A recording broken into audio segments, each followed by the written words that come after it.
Si tu souhaites vendre sur Amazon et que tu tombes dans une seule de ces erreurs, tu peux complètement détruire tout ton projet. Et le plus dangereux, c'est qu'il y a 90% d'entre vous qui vont tomber dedans sans même s'en rendre compte. Et dans cette chaîne, j'ai vraiment envie que tous mes abonnés réussissent leur projet. Si tu veux éviter de cramer tout ton argent, de le perdre ou de perdre ton temps et ta motivation qui va avec, reste bien ici jusqu'au bout de la vidéo parce que je vais te montrer les pièges exacts qui ruinent des projets tous les jours. Première erreur courante, c'est de choisir un produit qui est interdit par Amazon. Prenons un exemple concret. Par exemple, tu vas tomber sur des lingettes magiques. Tu vois que ça fait un gros chiffre d'affaires, que c'est une super opportunité. Donc là, tu es excité, tu vas trouver un fournisseur, tu vas commander 1000 pièces, faire tes packaging, faire tes images, faire ta fiche produit. Et là, bim, tout d'un coup, Amazon refuse ton produit. Il le classe comme matière dangereuse et il refuse de le recevoir dans ses entrepôts. Pourquoi? À cause de l'alcool qui est à l'intérieur, qui est contenu dans les lingettes. Et il ne faut pas s'y méprendre. Il y a énormément de produits qui ont l'air simples pour nous, mais qui sont jugés comme dangereux, qui sont jugés comme hazmat par Amazon et tu ne pourras pas les envoyer dans leurs entrepôts. Donc, tu ne pourras pas utiliser le système logistique d'Amazon FBA. Ce qui fait la force et ce qui fait la raison pour laquelle on se lance dedans, parce qu'il s'occupe de tout, il est tes clients et ça te laisse du temps pour sortir de nouveaux produits et ça te permet aussi d'avoir un business que tu peux gérer depuis l'étranger. Et là, tu te retrouves coincé avec du stock que tu vas devoir livrer toi-même un par un et le stocker chez toi.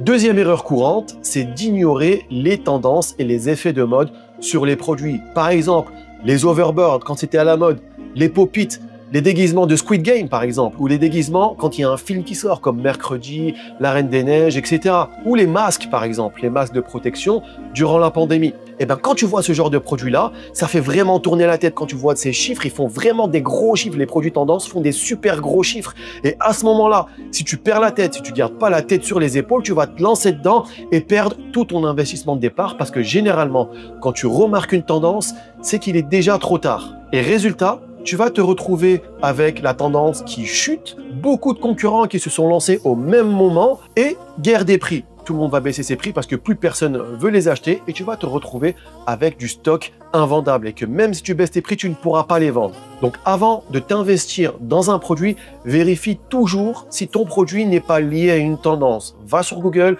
tape le mot-clé de ton produit, regarde s'il n'y a pas une chose, il y a un événement ou quelque chose qui fait qu'il y a un engouement autour de ce produit. Troisième grosse mauvaise idée, c'est de baisser son prix pour vendre plus. Il ne faut pas vendre moins cher en espérant vendre plus. C'est une mauvaise stratégie parce que déjà sur Amazon, tu ne vendras pas forcément plus. Et peut-être que vous avez déjà essayé un produit qui ne se vend pas, vous baissez le prix un maximum et vous ne vendez pas plus. Le stock reste entre vos mains. Pourquoi? Parce que c'est pas forcément sur ça que vont se baser les clients. Et en plus, si tu adoptes cette stratégie-là, tu vas paraître bas de gamme par rapport aux clients. Quand on voit du moins cher, on a l'impression que c'est du bas de gamme, même si c'est pas le cas. Et tu vas manger tes marges, tu vas faire beaucoup moins de marge. Et au final, tu seras moins rentable. Ce qu'il faut quand tu te lances sur Amazon, c'est de se lancer avec une stratégie de haute valeur perçue. Tu vas augmenter la valeur perçue de ton produit. Tu vas avoir un meilleur marketing, tu vas faire un joli packaging, tu vas faire de belles images qui donnent envie, tu vas mettre en avant de bons arguments. Tu vas choisir une différenciation, un produit d'une meilleure qualité pour que les clients te choisissent toi plus qu'un autre. Et par ça, tu vas vendre beaucoup plus parce que c'est ce que recherchent les clients. Ils cherchent à résoudre un problème, ils cherchent un produit qui va répondre à un vrai besoin et qui va être efficace et ils sont prêts à mettre le prix dessus. Donc tu vas vendre plus et en plus, avec une stratégie d'augmentation de valeur perçue, tu vas pouvoir augmenter ton prix de vente. Donc tu vas faire plus de marge. Vendre plus de marge, pas de débat.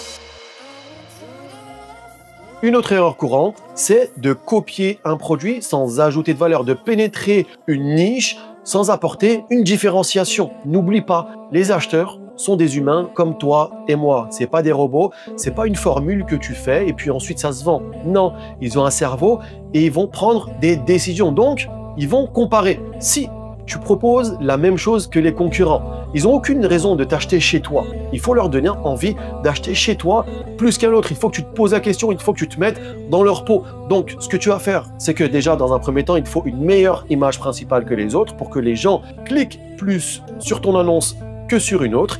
Et derrière, il va falloir avoir une meilleure offre, une offre plus attractive, plus de produits inclus, un pack avec des produits complémentaires, plus d'options, une meilleure qualité. En somme, plus de valeur. Autre erreur, ce serait de ne pas récolter les emails des acheteurs. En fait, Amazon ne te donne pas l'opportunité de récupérer les emails de ses clients. Donc, à ce moment-là, il va falloir être malin. Donc, tu vas proposer un produit électronique en bonus, par exemple un e-book, une vidéo, des instructions, etc. Peu importe, tant que ça apporte de la valeur, que ça donne envie de télécharger ton produit en échange de leur email. Et l'idée, c'est de récupérer leurs emails et ensuite, tu pourras leur demander de te laisser un avis positif. Et comme ça, tu vas avoir plus d'avis positifs que tes concurrents qui ne pratiquent pas cette méthode. Et donc, tu seras plus rapidement référencé et tu vas augmenter tes places plus rapidement que eux. Et sur le long terme, c'est une stratégie qui s'automatise, donc tu n'as plus rien à faire une fois que tu l'as mis en place au début. Il faut savoir que chaque vente n'est pas à négliger, chaque vente en plus, chaque petit pourcentage que tu peux optimiser pour faire plus de ventes est super important parce qu'Amazon prend en compte le volume de vente pour te référencer et prend en compte le nombre de commentaires aussi. Donc, plus tu fais de ventes, plus tu as de commentaires, ça c'est logique, et plus tu demandes de commentaires, plus tu as de commentaires. Et ensuite, c'est un effet boule de neige. Tu vas être en première place, tu vas faire encore plus de ventes, et voilà, tu vas rester tout le temps en première place grâce à ces petites optimisations qui font que tu vends plus que tes concurrents au début.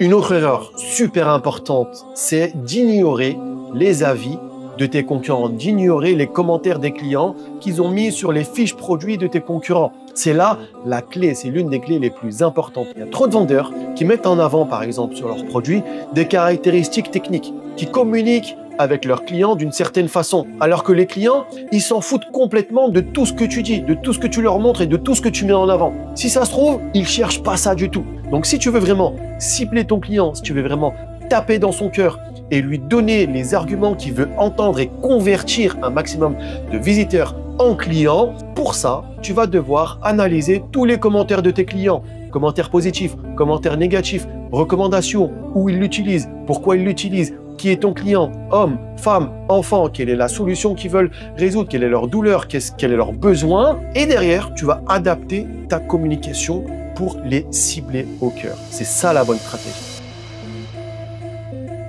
Une autre erreur serait de mal utiliser les mots-clés. En fait, Amazon, c'est un moteur de recherche. C'est comme Google. Les personnes tapent des mots et ensuite tombent sur des produits. Et si la personne tape des mots et qu'elle ne te trouve pas, et ben à partir de ce moment-là, tu ne vendras jamais rien. Donc, tu dois choisir des mots-clés avec un bon volume de recherche et qui correspondent à ton produit. Ne mets pas des mots-clés qui sont annexes ou qui n'ont rien à voir avec ton produit en espérant les faire bifurquer sur le tien. Donc, choisis des mots-clés avec un bon volume de recherche et tous les mots-clés les plus importants, tu les places stratégiquement dans les meilleurs endroits. Donc, dans un premier temps, les plus gros mots-clés, tu les mets dans ton titre, ensuite dans tes bullet points, dans ta description et de partout où tu vas mettre du texte sur ta fiche produit. Et surtout, utilise tout l'espace disponible. Si on t'autorise 200 caractères sur le titre, essaie de remplir un maximum de ces 200 caractères. Et aussi, tu vas éviter d'utiliser plusieurs fois le même mot-clé.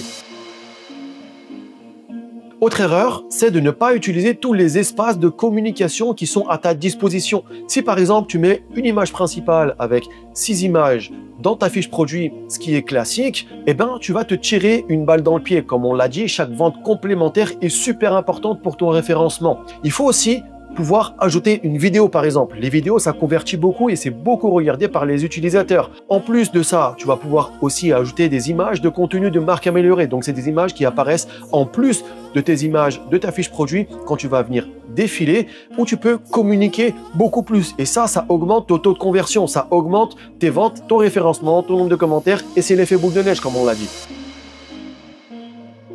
Autre erreur, c'est de ne pas avoir de stratégie marketing. Le seul lien que les clients ont avec ton produit, c'est tes images, c'est ta communication, c'est les couleurs, c'est la typographie, c'est les textes, c'est ta manière de discuter, c'est ton style graphique. Et si tu ne le détermines pas avant de créer ta fiche produit, tu vas avoir une valeur perçue qui est moindre et tu vas te fondre dans la masse. Donc, choisis bien une bonne stratégie marketing, réfléchis bien à ça avant de te lancer pour que tu puisses avoir une valeur perçue élevé et que tu puisses te démarquer par rapport à ta concurrence et vendre plus que tout le monde et rafler une grande partie du chiffre d'affaires de la niche dans laquelle tu vas te lancer.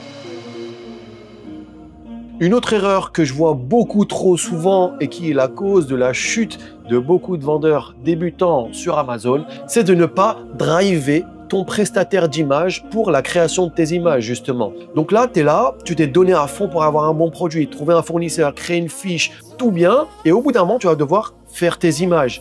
tu vas demander à un prestataire, tu vas en trouver un pour te faire tes images, et ce qui va te pondre, c'est médiocre, c'est horrible.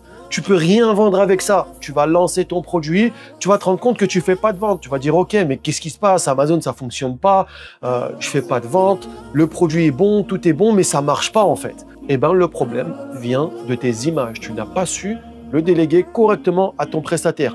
Ton prestataire, tu dois lui laisser aucune marge de manœuvre. Lui, son point fort, c'est de faire du montage photo. C'est pas un marketeur, c'est pas un commercial, c'est rien de tout ça. C'est toi qui es en charge de ça. Donc tu vas devoir lui déléguer ça de la meilleure des manières. Fais des dessins. Chaque image, une par une, tu dois lui dire quel texte tu veux, quel titre tu veux, qu'est-ce que tu veux y voir à l'intérieur. Et comme je viens de te conseiller, je te conseille de faire des dessins. Tu rédiges ton titre, tu fais un dessin, tu fais un croquis, tu choisis même l'image de fond, tu lui expliques tout de A à Z et ensuite tu vas lui donner et tes résultats derrière vont être 100 fois plus optimaux et tu vas avoir beaucoup plus de conversion quand tu vas vendre sur Amazon. Une autre erreur très courante, c'est de négliger l'expérience client, négliger ton service après-vente, négliger le fait de mettre par exemple des instructions pour pouvoir bien utiliser ton produit en cas de problème, etc. Imagine par exemple, il y a un client qui est mécontent, il est frustré, il est en colère et il cherche un moyen de te contacter pour se soulager. Et là, il va essayer de te contacter. Et il n'y a aucun support, il n'y a aucun endroit où il peut trouver ton contact. Il va aller sur Amazon, il va te laisser un message à toi. Pas de réponse. Personne pour lui répondre rapidement. Parce que c'est ça le plus important. Quand une personne est frustrée, il faut une réponse rapide. Ok? Il n'est pas prêt à attendre. Et bien, qu'est-ce qu'il va faire à votre avis? Il va laisser un avis négatif sur Amazon. Donc, si tu négliges cette partie-là, tu vas voir ton nombre d'avis négatifs augmenter, ton référencement descendre, faire moins de ventes. Et là, c'est perdu. Donc, pour contrer ça, je te conseille dans tes produits de mettre des instructions détaillées. Comment utiliser ton produit, même si c'est super simple. Mets des instructions. Étape 1, faire ceci. Étape 2, faire cela. En cas de problème, faire ceci, faire cela. Si les problèmes n'est pas résolu, contactez-nous par email. Ok? Voilà, donc ça, c'est dans les instructions. Aussi, sur ton packaging, essaye de laisser un contact, un numéro WhatsApp, un email, dans lequel il peut te poser des questions, il peut te dire si le problème ne va pas. Donc tu lui dis si vous avez un problème avec votre produit, contactez-moi ici. En fait, ça va faire en sorte de réduire la frustration de ton client et éviter qu'il laisse un avis négatif et qu'il te contacte toi en premier. Et là, ce que tu vas faire, c'est que tu vas le rembourser. Tu vas lui trouver une meilleure solution. Donc, ne fais pas attention à la perte d'argent. On rembourse très facilement ou envoie un nouveau produit parce que la perte d'argent ou la perte sur l'envoi d'un nouveau produit sera toujours moindre que l'effet qu'un mauvais commentaire peut avoir sur la réduction de tes ventes.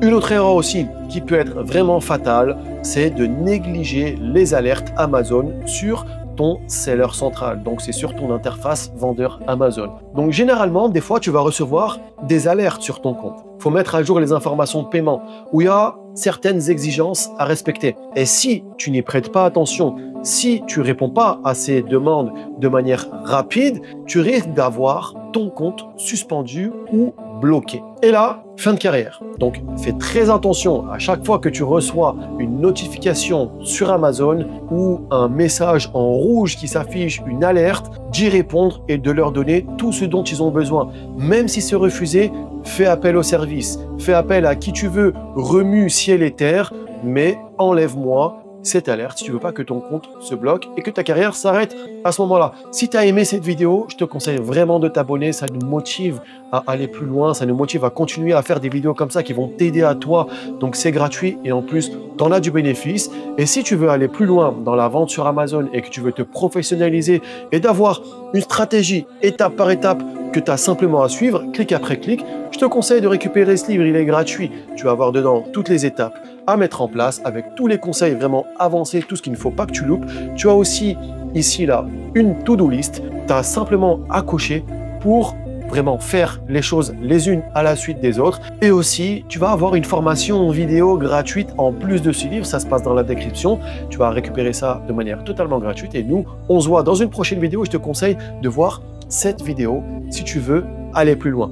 Allez, bye, c'était vraiment un plaisir.